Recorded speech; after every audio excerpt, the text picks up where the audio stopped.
Good morning, Shri Swami Samarth. तर बघा, रात्री आमच्याकडं खूप सारा भरपूर असा पाऊस झालेला आहे आणि सगळ्या झाडावरती बघा भरपूर अशी प्रसन्नता आलेली आहे. झाडं हिरवीगार टवटवीत दिसायला लागलेली आहेत आणि मस्त असा मोगरा फुललेला होता. खरं तर ह्या मोगऱ्याला एवढी फुलं येऊन गेली, पण मी एकदा सुद्धा त्याचा गजरा केला नाही. आणि आज असंच मनात वाटलं, कारण पाऊस पडला की मी सुद्धा प्रसन्न होते. आणि मला असं वाटलं मनात आज की मस्त असा तेवढ्याच फुलांचा गजरा घ्यावा करून आणि केसामध्ये घालावा. तर बघू शकताय, झाडं इतकी छान आणि प्रसन्न झालेले आहेत. आणि मस्त असं बघा, मी केसामध्ये तेवढाच छोटासा गजरा केला आणि घातला.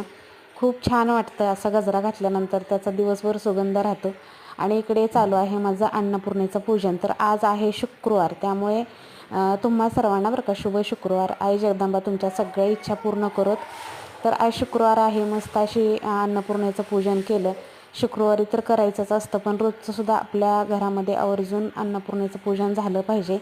आपल्या किचनच्या दारामध्ये आपली अन्नपूर्णा उभी असते, त्यामुळे आपलं किचन नेहमी स्वच्छ सुशुरूत असलं पाहिजे. आणि नेहमी किचनमध्ये अशी स्वच्छ अशी गॅसची पूजा करून, सुंदर गॅसची पूजा करून असं आपल्या स्वयंपाकाला सुरुवात केली पाहिजे. तर आज शुक्रवार आहे, तर त्याचबरोबर ह्यांनी स्वामींची पूजासुद्धा करून घेतली होती. हे गेले साईटवरती. सकाळी 6:30ला स्वामींची आज पूजा झालेली आहे, म्हणजे 6ला झालेली आहे आणि 6:30ला हे कामावरती गेले.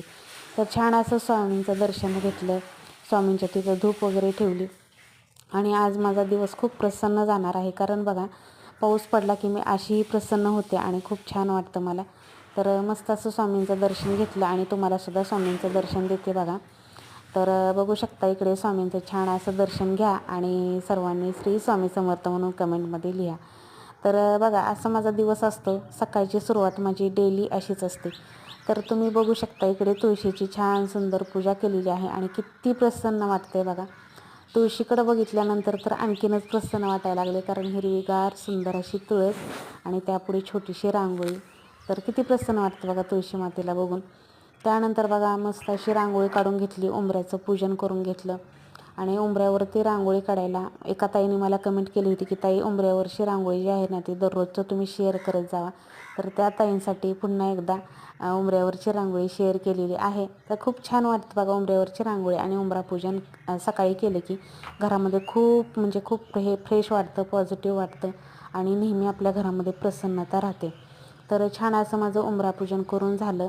आणि बघू शकता, इकडे अगरबत्ती वगैरे ओवाळायची आणि तीच अगरबत्ती आणखीन परत मी तुळशीमध्ये लावत असते. अशा 2 अगरबत्त्या तुळशीमध्ये लावते. चला, तर आजचा मिनी ब्लॉग कसा वाटला नक्की कमेंटमध्ये सांगा. आवडला तर लाईक, शेअर, सबस्क्राईब करा. व्हिडिओ पूर्ण पाहिल्याबद्दल धन्यवाद.